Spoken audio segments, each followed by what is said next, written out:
Hello. Welcome to tonight's bedtime story by Lucid Tales. I hope your day has held you gently in the palm of its hand. But whether it has been soft waves or riptides for you, it's time to relax now. Find somewhere comfortable, maybe your bed or a favorite armchair, and make sure you're ready for sleep. Gently rotate your wrists and ankles if you can, and feel the freedom in your joints, the little loosening that means it's time for bed. Tonight, for rain, I will tell you the second part of A Christmas Carol by Charles Dickens.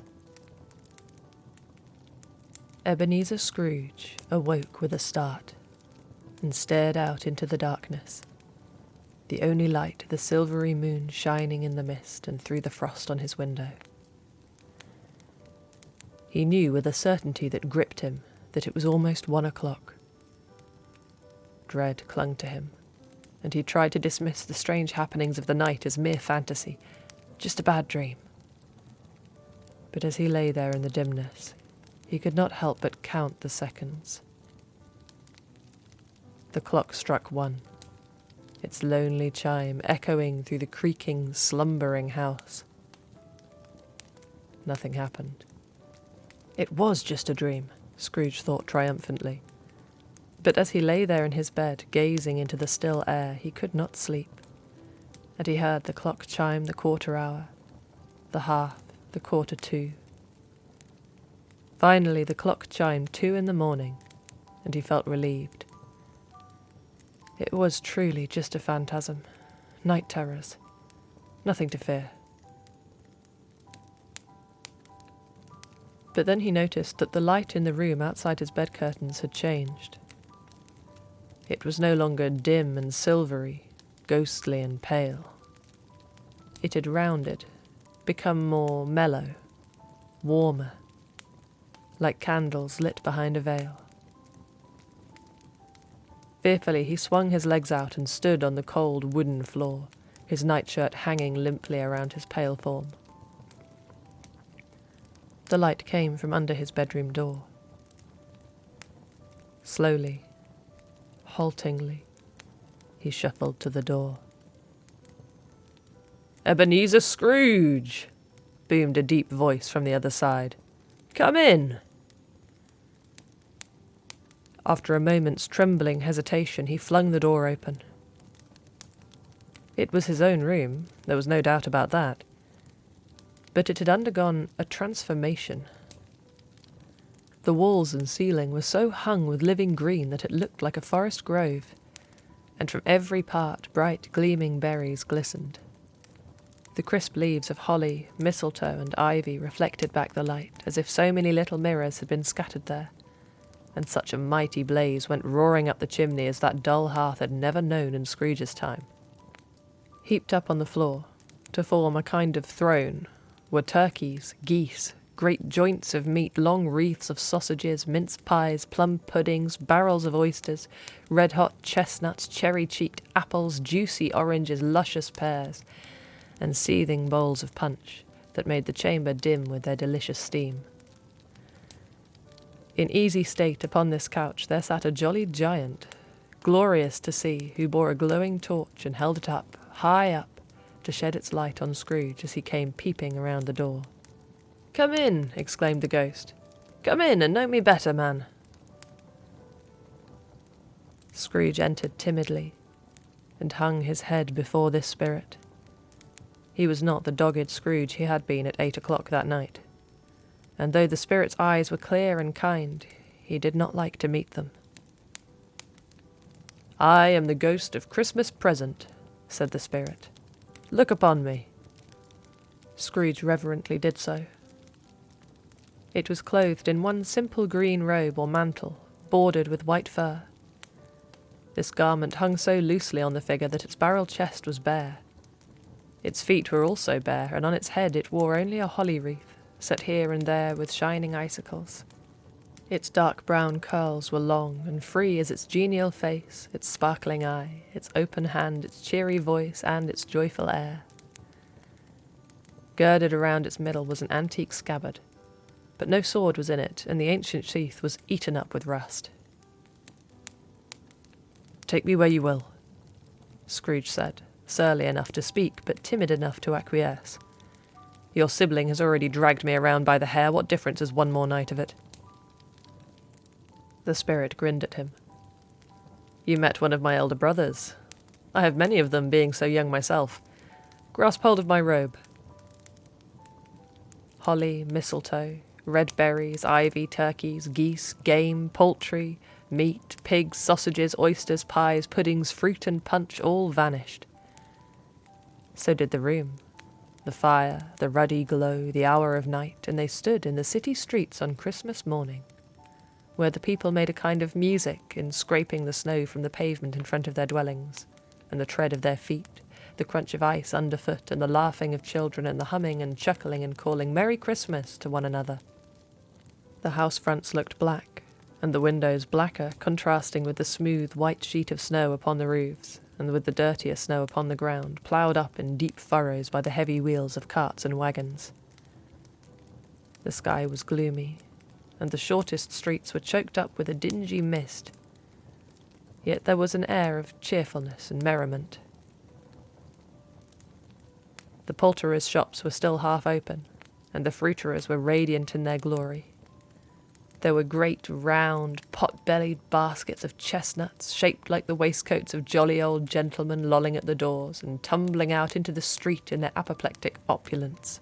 There were ruddy, brown-faced, broad-girthed Spanish onions, shining in the fatness of their growth like Spanish friars.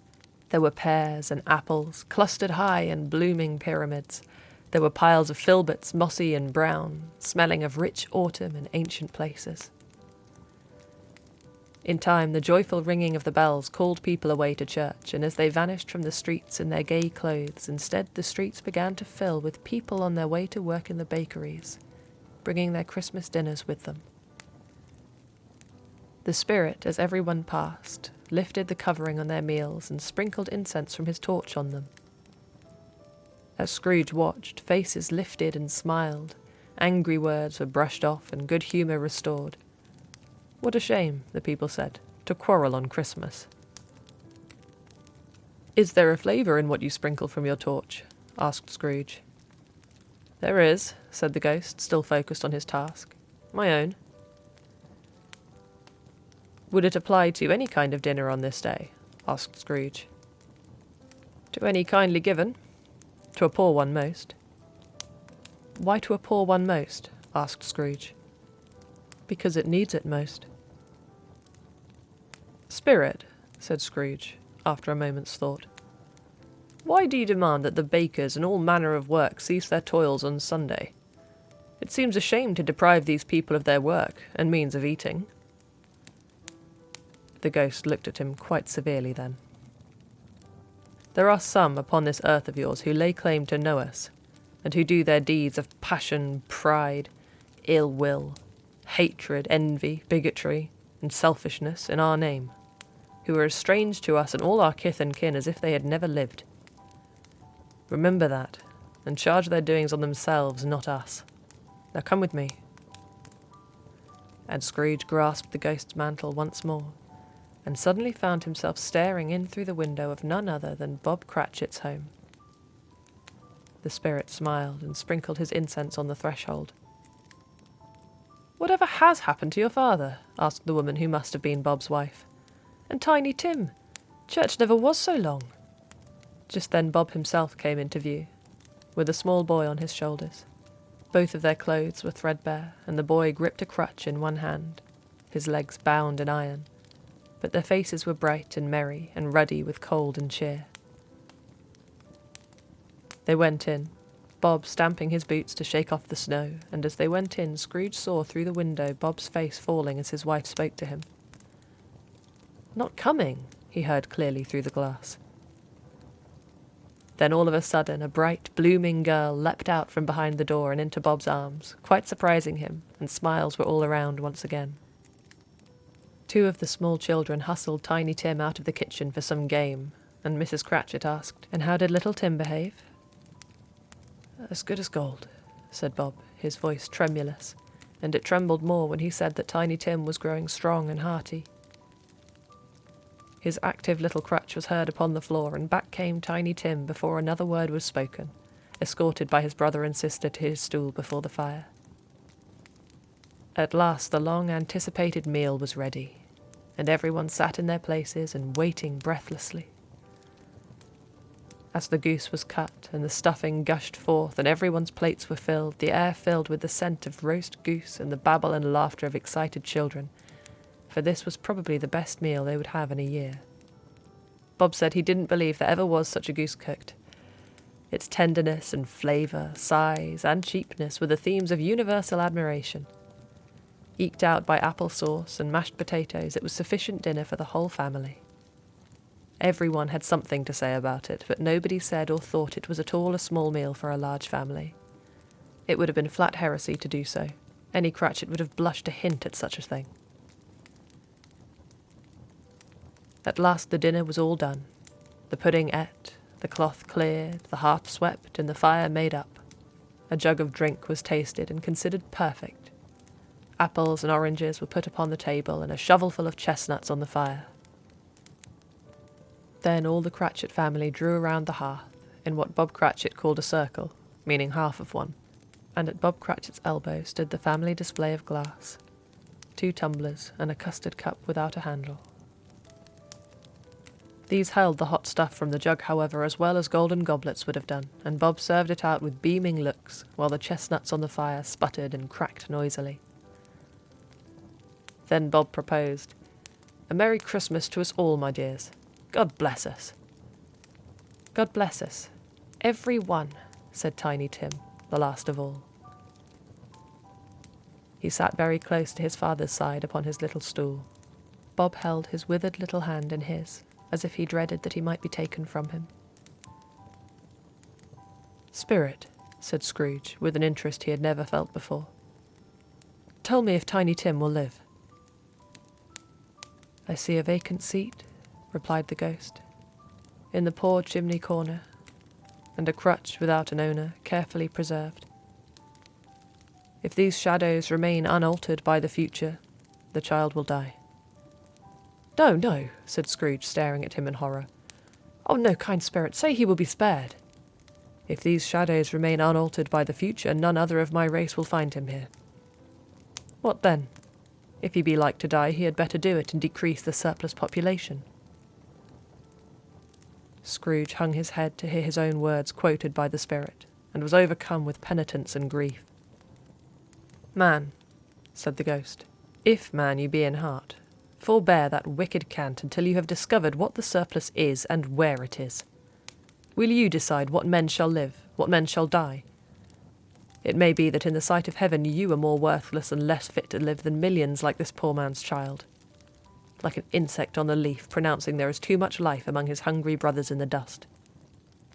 Scrooge bent before the ghost's rebuke, and trembling cast his eyes upon the ground.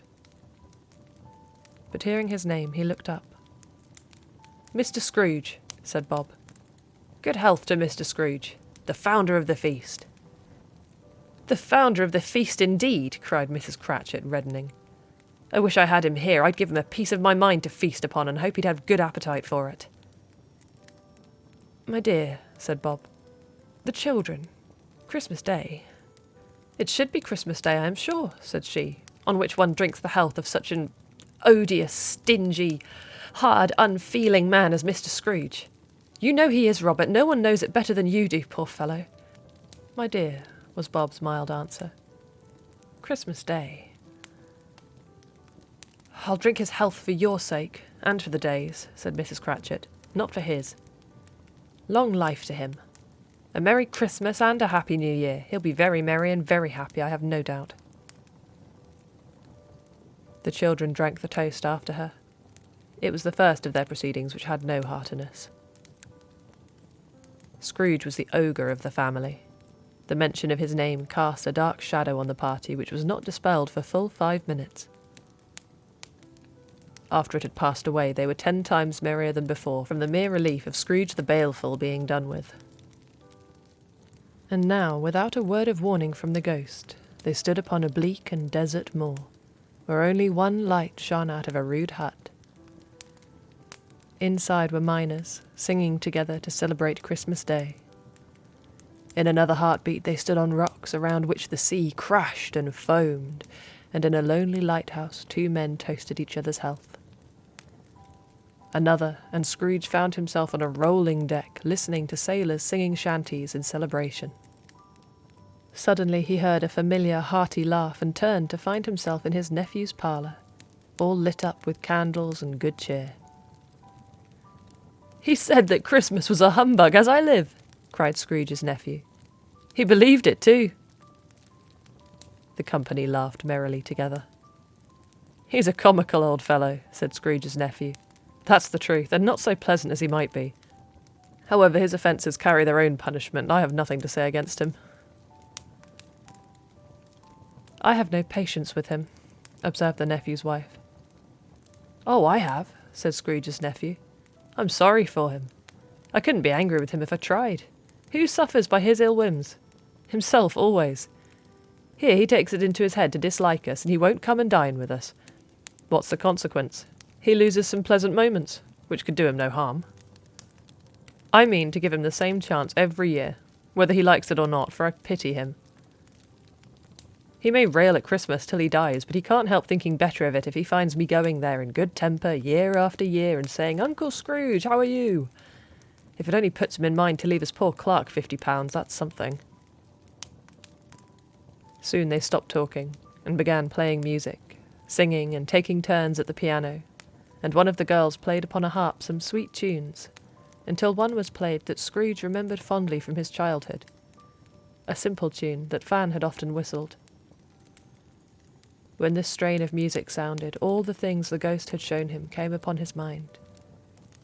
He softened more and more, and thought that if he could have listened to it often years ago, he might have cultivated the kindnesses of life for his own happiness, with his own hands. Soon music was abandoned in favour of games, blind man's buff, and how, when, where, and forfeits. There might have been 20 people there, young and old, but they all played.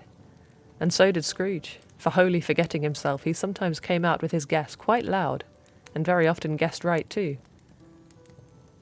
The ghost was greatly pleased to find him in this mood, and looked upon him with such favour that he begged like a boy to be allowed to stay until the guests departed. But this, the spirit said, could not be done. "Oh, here is a new game," said Scrooge. "1 half-hour, spirit, only one." It was a game called Yes and No, where Scrooge's nephew had to think of something, and the rest must find out what by asking questions that could be answered yes or no. He was thinking of an animal. A live animal. Rather a disagreeable animal. A savage animal. An animal that growled and grunted sometimes, and talked sometimes, and lived in London, and walked about the streets, and wasn't made a show of, and wasn't led by anybody, and didn't live in a menagerie, and was never killed in a market, but was not a horse, or an ass, or a cow, or a bull, or a tiger, or a dog, or a pig, or a cat, or a bear. At every fresh question that was put to him, the nephew burst into a fresh roar of laughter.